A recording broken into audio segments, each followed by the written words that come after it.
Hello everyone, welcome to my YouTube channel. आज इस video में मैं ईटीएफ के बारे में बात करने वाला हूं। ईटीएफ में कैसे इन्वेस्ट करें, इस पे क्या टैक्स है, क्या इसके बेनिफिट हैं और क्या इसके डीमेरिट है, सारी चीज़ें हम इसमें डिस्कस करेंगे।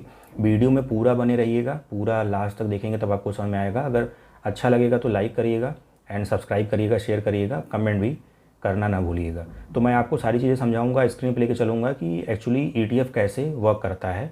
तो चलते हैं कि ईटीएफ जैसे देखिए क्या होता है कि इंडेक्स फंड में कोई भी, जैसे एक तरह का ये भी म्यूचुअल फंड है, ठीक है, ये पैसिव म्यूचुअल फंड है। और जैसे इंडेक्स फंड में क्या होता है कि आप किसी निफ्टी के इंडेक्स में या किसी सेंसेक्स के इंडेक्स में आप लगाते हैं, तो उसी तरह ये भी मतलब एक इक्विटी का बास्केट है, मतलब बॉन्ड के बास्केट होते, कमोडिटी के बास्केट हो, आप वहाँ पे ये इन्वेस्ट करते हैं।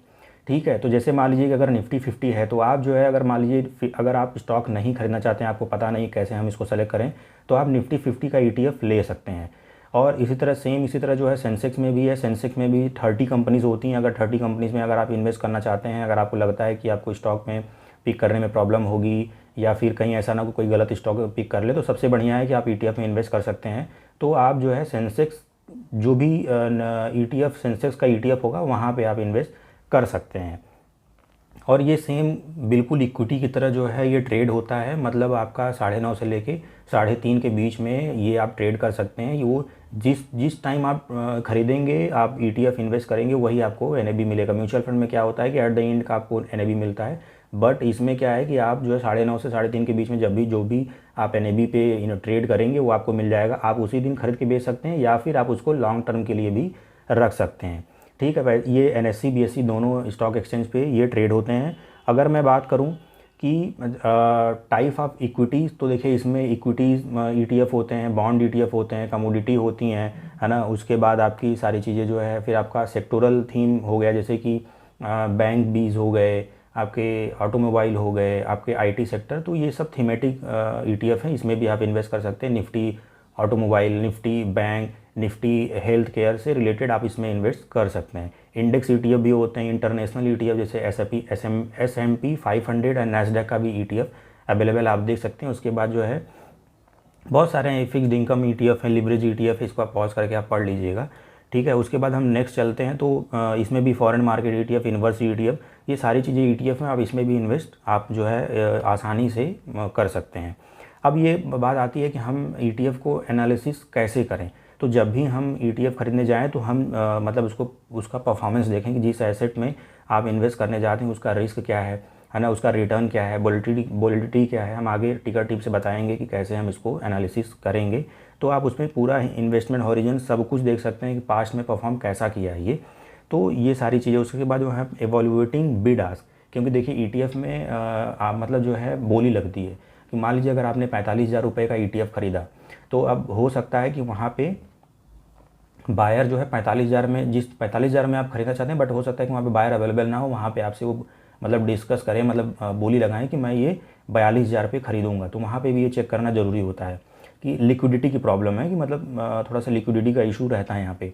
फिर उसके बाद कंसिडरिंग कॉस्ट की बात करें तो देखिए यहाँ पे कोई एग्जिट लोड नहीं होता है म्यूचुअल फंड की तरह। यहाँ पे भी एक्सपेंस रेशियो बहुत ही मिनिमल होते हैं in compare to other active mutual fund. यहाँ पे 0.2 से लेकर 0.5 के बीच में, उससे भी बहुत कम होते हैं। तो ये आपका मिनिमल कॉस्ट होता है। टैक्स इम्प्लीकेशन अगर बात करें तो टैक्स में ये जो आपका स्लैब है, टैक्स स्लैब के हिसाब से लगता है। इसमें आप शॉर्ट टर्म कैपिटल गेन जो भी, जैसे मान लीजिए अगर आपने 5 लाख इन्वेस्ट किया ईटीएफ में और 5,60,000 हो गए, तो 60,000 पे आपका कैपिटल गेन पे वो नहीं लगेगा वो, बल्कि पूरे मतलब जो कैपिटल गेन डिस्ट्रीब्यूशन पे नहीं लगता है वो। 5,60,000 जिस स्लैब में आएगा उसी के स्लैब के हिसाब से वो टैक्स लगेंगे। और अगर आप 1 साल के अंदर होल्ड करते हैं तो ये आपका टैक्स स्लैब के हिसाब से होगा। 1 साल के ऊपर लगते हैं तो आप उसके हिसाब से जो है टैक्स लगेंगे। तो यहाँ पे कैपिटल गेन डिस्ट्रीब्यूशन पे टैक्स नहीं लगता है, जैसे म्यूचुअल फंड पे कैपिटल गेन पे लगता है, यहाँ पे ऐसे नहीं है, टैक्स स्लैब के हिसाब से लगते हैं। उसके बाद ये आगे चलते हैं तो देखिए यहाँ पे हम बात करते हैं प्रॉस एंड कॉन्स की। तो यहाँ पे मतलब आप इसको अच्छे से मतलब ट्रांसपेरेंट है, कभी भी इसको मतलब आप मार्केट टाइम में खरीदिए और बेच दीजिए। रिस्क मिटिगेशन, रिस्क भी इसमें बहुत कम होता है in compare to other active mutual fund या इक्विटीज़। डाइवर्सिफिकेशन होता है क्योंकि आप बास्केट ऑफ इक्विटीज़ में इन्वेस्ट करते हैं, बास्केट ऑफ बॉन्ड्स में इन्वेस्ट करते हैं, क्योंकि वहाँ पे मतलब आपको जो है एक अगर इक्विटी डाउन होता है तो आपका दूसरा मतलब कंपनी है वो आपका संभाल लेगा। कॉस्ट इफ़िशिएंसी की अगर मैं बात करूँ तो मैं बताया कि यहाँ पे कोई भी आपको चार्ज जो है मतलब एग्जिट लोड और मतलब एक्सपेंस रेशियो जो होता है बहुत ही कम होता है। अब इसके मैं निगेटिव की बात कर लूँ तो निगेटिव में देखिए मतलब यहाँ पे कि थोड़ा सा लिमिटेड आउट परफॉर्मेंस होते हैं यहाँ पे, है ना। और उसके बाद जो है लिक्विडिटी की भी कंसर्न होती है जहाँ पे बायर जल्दी नहीं मिलते हैं। उसके बाद जो है ये थोड़ा सा लेस एफिशिएंट होता है in compare to active mutual fund, और यहाँ पे फ्लेक्सिबिलिटी थोड़ी सी लिमिटेड होती है। तो मतलब यहाँ पे fund manager can not deviate from the index weighting, limiting the portfolio customisation. मतलब यहाँ पे मान लें कि जैसे कि जो फ्लेक्सिबिलिटी म्यूचुअल फंड में होती है वहाँ पे कोई भी अगर मान लीजिए अंडर परफॉर्म है तो उसको आप जो है उसको निकाल के रिप्लेस कर सकते हैं। बट यहाँ पे नहीं, अगर आप निफ्टी 50 ETF में इन्वेस्ट किया तो जैसे जैसे वो 50 कंपनीज इंक्रीज़ होंगी, डिक्रीज़ होंगी, परफॉर्म करेंगी, उसी तरह आपका जो है रिटर्न बनेगा। ये आपका देख सकते हैं यहाँ पे ये टैक्स के हिसाब से जो मैंने बताया है कि टैक्स स्लैब के हिसाब से आपका टैक्स लगेगा शॉर्ट टर्म कैपिटल गेन। उसके बाद यहाँ पे कुछ देखिए ETF हैं, SBI निफ्टी नेक्स्ट 50 ETF हैं। उसके बाद Nippon India ETF Nifty bank भी, जैसे कि ये सेक्टोरल थीमेटिक ETF हैं। उसके बाद अगर जो है निप्पॉन इंडिया निफ्टी ऑटो एट ETF की बात करें तो ये सब भी जो है थीमेटिक ETF हैं। अब हम आपको टिकर टेप पे लेके चलते हैं, वहाँ पे आपको सारी चीज़ समझ में आएंगी। देखिए जैसे पहला ये है बैंक 20 का Nippon India ETF Nifty bank 20। यहाँ पे आप देख सकते हैं कि एक दिन में कितना रिटर्न जनरेट हुआ है, 1 वीक में कितना हुआ है, 1 मंथ में कितना हुआ है ना। वो 1 मिनट, 1 मंथ में कितना मतलब यहाँ पे आपका जनरेट हुआ 3% का, 3.68% का है। तो आप इस तरह यहाँ पे सारी चीज़ें आप इसको देख सकते हैं। वहाँ पे नीचे आप जाएंगे तो यहाँ पे रिलेटिव NAV, एक्सपेंस रेशियो, देखिए एक्सपेंस रेशियो बहुत कम है। फिर category expense ratio, tracking error, सारी चीज़ें आप यहाँ पे चेक कर सकते हैं। इसी तरह हम नेक्स्ट ETF की बात करेंगे तो Nippon India ETF Nifty bank 20 का है। यहाँ पे भी आप देख सकते हैं ये आपका जो है 1 वीक का जो है चार्ट है ना। ये आपका 1 मंथ का चार्ट है। उसके बाद आप देख सकते हैं कि ये 1 ईयर का चार्ट है, और यहाँ पे आप जो है देख सकते हैं कि ये 5 ईयर का चार्ट है। तो इस तरह आप इसको चीज़ को देख सकते हैं। परफॉर्मेंस अगर देखना है तो आप नीचे जाएंगे, सारी चीज़ें आपको यहाँ पे मिल जाएंगी, पीर्स मिल जाएंगे, की मैट्रिक्स मिल जाएंगे, सारी चीज़ें यहाँ पे आप चेक कर सकते हैं। और सब कुछ आपको इस पे अवेलेबल हो जाएगा टिकर टेप पे। इसके आप यहाँ पे पीर्स वगैरह जो है चेक कर सकते हैं कि कौन से मतलब और भी इनके कौन से कॉम्पिटिटर हैं, न्यूज़ है आप इसमें देख सकते हैं।